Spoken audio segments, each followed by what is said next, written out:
से मेरा ये आपके लिए अंतिम संबोधन होगा, क्योंकि जो सफर हमने 1 जुलाई 1988 को शुरू किया था मैंने, वो 31 अगस्त 2023 को अपने अंतिम पड़ाव में होगा। क्योंकि जब आप सरकारी सेवा में आते हैं, date of entry in the department and retirement वो पहले दिन ही फिक्स कर दी जाती है। तो लगभग 35 वर्ष का यह सफर शिक्षा विभाग का, क्योंकि गवर्नमेंट के नियम है कि 58 वर्ष की आयु पूरी होने पर राज्य के सरकारी कर्मचारी को सेवानिवृत्त कर दिया जाता है। और जैसे सुरेश जी ने कहा कि नौकरी पा लेना इतना ज्यादा मुश्किल नहीं है, उसको गरिमापूर्ण तरीके से विभागीय नियमों के अनुसार पूरा कर पाना उससे भी बड़ी चुनौती है। चुनौतियों का जो व्यक्ति बहुत डटकर सामना करता है, वो इस लक्ष्य को प्राप्त कर लेता है। बच्चों, लगभग मुझे 7 वर्ष इस विद्यालय में प्रधानाचार्य के रूप में पूरे हो गए हैं, और मैं देख रहा हूं कि जो बच्चे इधर 12वीं क्लास में बैठे हैं, तो जब मैं आया तो यहां बैठे थे 6ठी क्लास में। तो इनके साथ इन 6-7 वर्षों का ये सफर, और मैं ये कहूं कि इन बच्चों को मैंने इतने से इतना होता हुआ देखा है। शायद इन्होंने तो मेरे अंदर कोई परिवर्तन नहीं देखा होगा, लेकिन मैंने इनके अंदर बहुत बड़ा परिवर्तन देखा। और ये बच्चे यानी कि 6 वर्ष का 7 वर्ष का किसी विद्यार्थी के साथ जुड़ना इतना और फिर उससे बिछुड़ना इतना आसान नहीं होता। मैं पिछले 1 सप्ताह से लगभग भावुकता मेरे मन में आ रही है कि जिन बच्चों को मैंने इस आंगन में बड़ा होते हुए देखा है, उनसे आज या 2-3 दिन के अंदर मैंने विदाई लेनी पड़ेगी। लेकिन जैसे सुरेश जी ने कहा कि एक शिक्षक के लिए अपने विद्यार्थियों को भूल पाना इतना संभव नहीं होता। हम खुद भी आज यद्यपि प्रधानाचार्य के पद से सेवानिवृत्त होने जा रहा हूं, लेकिन कई मेरे शिक्षक आज भी जो मिल जाते हैं, तो वो पुरानी यादें, उनके साथ विद्यालय में बिताई हुई यादें फिर से उभर आती हैं।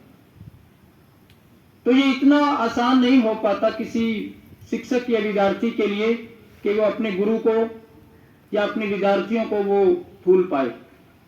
तो मेरे लिए भी थोड़ा सा मुश्किल होगा, लेकिन ये बच्चों समय की नियति है कि हर व्यक्ति को अपने इस सफर को पूरा करके तो एक विराम लेना होता है।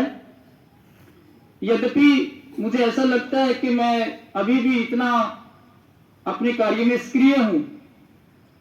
स्वास्थ्य संबंधी चुनौतियां आई,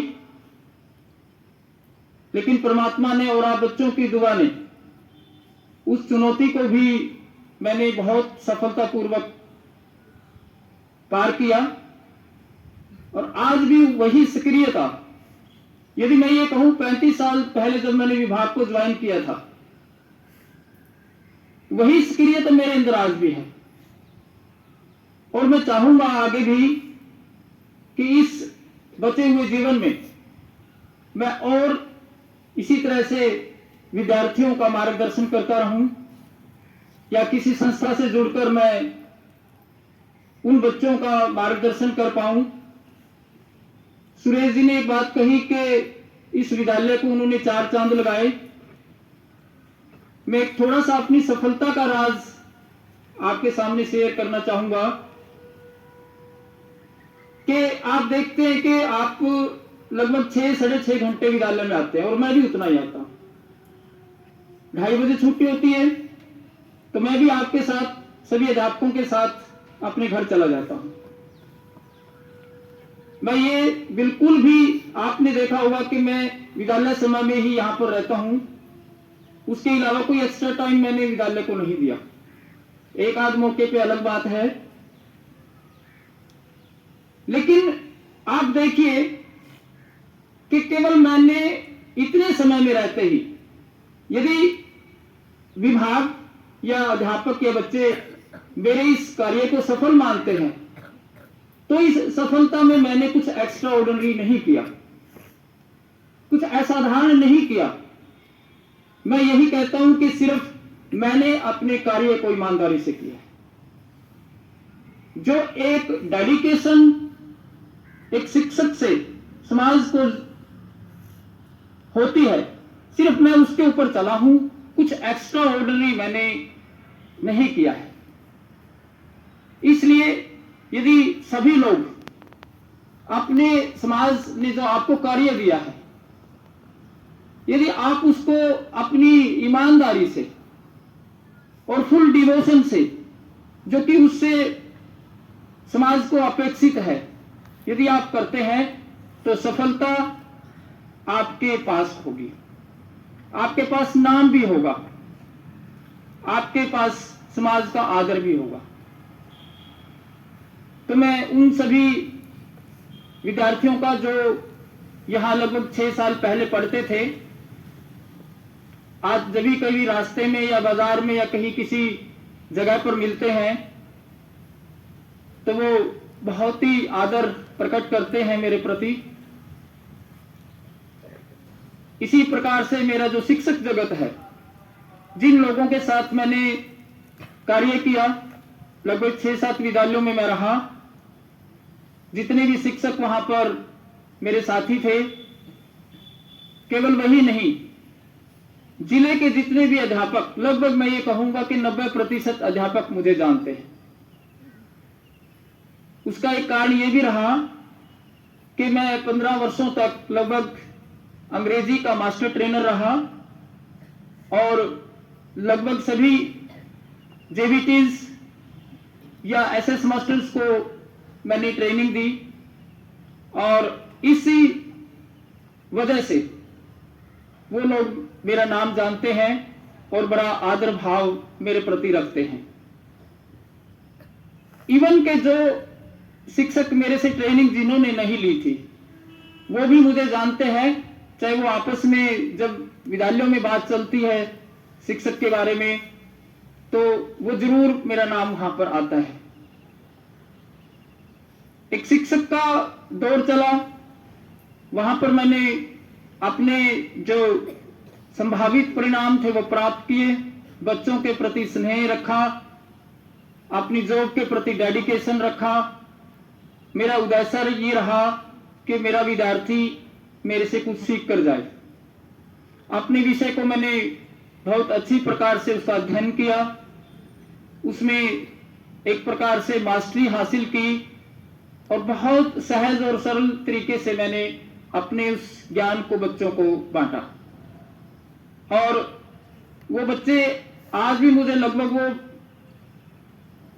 35, 40 वर्षों के हो गए हैं, अपनी जॉब पर हैं, जहां भी मिलते हैं तो वो नतमस्तक हो जाते हैं, चाहे वो पब्लिक प्लेस हो, चाहे वो विवाह शादी का समारोह हो, और जब वो पैर छूते हैं तो बड़ा गर्व महसूस होता है।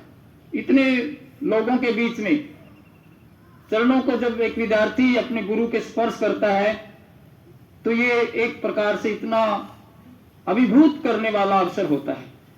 सभी लोगों की नजरें उसकी ओर लग जाती हैं और वो ये महसूस करते हैं कि हो ना हो ये कोई वीआईपी व्यक्ति है, कोई सम्मानित व्यक्ति है समाज का। तो बच्चे उस लक्ष्य को प्राप्त करने के लिए अपने प्रोफेशन के अंदर जो अपेक्षित डेडिकेशन है, समर्पण है, वो बहुत जरूरी है। और मैं ये कहूंगा कि एक सफल शिक्षक होने के लिए आपको ज्यादा कुछ नहीं करना पड़ता, केवल अपने विषय का पूर्ण ज्ञान कीजिए। उस ज्ञान को अपने विद्यार्थियों को इस तरीके से परोसें कि जो सबसे कमजोर दिमाग वाला बच्चा है, जिसकी संग्रहण शक्ति बहुत कमजोर है, वो भी लाभान्वित हो। बच्चों, मैंने अपने जीवन में कभी हिंसा का बच्चों के प्रति प्रयोग नहीं किया। एक स्नेह भाव, देखिए शिक्षक एक थोड़ा कड़क तो होता है, उसको कई बार थोड़ा सा होना पड़ता है, सख्त होना पड़ता है, लेकिन एक जो अपने बच्चों की तरह उसको वो शिक्षित करता है, तो वो अलग ही एक दुनिया का, मैं ये कहता हूं, संबंध होता है। तो आज ये 35 वर्ष का जो सफर है, 31 तारीख को पूरा होने जा रहा है, और मुझे इस बात का संतुष्ट है कि मेरे शिक्षक वर्ग ने मुझे बहुत आदर और सम्मान दिया, बहुत ही सम्मान पूर्वक भाव मेरे प्रति वो रखते हैं। जब मैं एक दो बातें आपको यहां शेयर करना चाहूंगा कि मैंने एक छोटा सा प्रोग्राम अपने साथियों के लिए कैथल में एक पैलेस में रखा हुआ है। जब मैं उनके पास इनविटेशन भेज रहा था, जो व्हाट्सएप पे के द्वारा भेजा गया, और कुछ साथियों के ऐसे कमेंट्स आए कि उनको पढ़कर मेरी आंखों में आंसू भी आ जाते थे। एक दो साथी ने लिखा कि ऐसे कर्मयोगी व्यक्ति की पार्टी में पहुंचना मैं अपना परम सौभाग्य समझता हूं। इसी प्रकार से बहुत से अध्यापकों ने जो मेरे से जुड़े हुए थे, इस प्रकार के कमेंट उन्होंने किए, तो व्यक्ति बहुत भावुक भी हो जाता है। तो मेरा ये किस्मत रही कि जिन भी विद्यालयों में प्रधानाचार्य, मेरा प्रधानाचार्य के रूप में तीसरा विद्यालय है, और सबसे लंबा सफर इसी में रहा। कोई भी ऐसा विद्यालय नहीं होता जहां आपस में प्रधानाचार्य के साथ किसी शिक्षक का मतभेद हो जाए, ऐसा हो ही नहीं सकता, ना हो। लेकिन मैं अपना परम सौभाग्य समझता हूं कि इतना आदर और सम्मान मेरे शिक्षकों ने, मेरा ये तीसरा बैच है यहां पर भी, जो आज का वर्तमान अध्यापक यहां पर बैठा हुआ है। इससे पहले 2 ग्रुप्स शिक्षकों के यहां पर मेरे साथ कार्य किया उन्होंने, और कभी भी किसी भी शिक्षक के साथ मैंने डांटा भी अध्यापकों को, क्योंकि परिवार का मुखिया जो होता है वो अपने परिवार को चलाने के लिए थोड़ा सख्त भी उसको होना पड़ता है। लेकिन मैं अभिभूत हूं इन बातों से कि उस डांट को भी वो एक प्रसाद के रूप में ग्रहण करते थे। वो कहते थे, सर आपके साथ काम करना एक सपना पूरा होने जैसा है। तो एक मुखिया से एक अध्यापक एक ट्रेनिंग लेता रहता है, और मैं ये कहूंगा कि किसी भी शिक्षक का एक अच्छे प्रशासक के साथ कार्य करना उसकी अपनी सफलता के मायने रखता है। जब यहां पर से जो अध्यापक ट्रांसफर होके गए, 2 बैच यहां से जा चुके हैं, और जब हम उनकी विदाई पार्टी कर रहे थे, 1-2 शिक्षक तो शायद यहां पर उस समय का राजदुलारी जी हैं, महेंद्र पाल जी थोड़ा लेट आए थे, संजीव है, तो उन शिक्षकों ने मेरे प्रति एक ही शब्द कहा कि सर हमने कई विद्यालय देखे, लेकिन जो कार्य आपसे सीखने को मिला वो कहीं भी नहीं मिला। तो बच्चों, ये अंत में मैं यही कहूंगा कि आप सभी कामयाब बने। बहुत से संबोधन मैंने इस मंच से दिए, यद्यपि ये मंच हमने खुद ही बनवाया था, लेकिन इसको आज अलविदा कहकर जाने का समय हो गया है। तो मैं प्रत्येक बच्चे की बहुत अच्छे स्वास्थ्य की, क्योंकि स्वास्थ्य सबसे पहले है। आप सभी बच्चे स्वस्थ रहें, पढ़ाई करें, जीवन में कामयाब हों, अपने माँ बाप का आदर करें, समाज में एक अच्छा स्थान प्राप्त करें।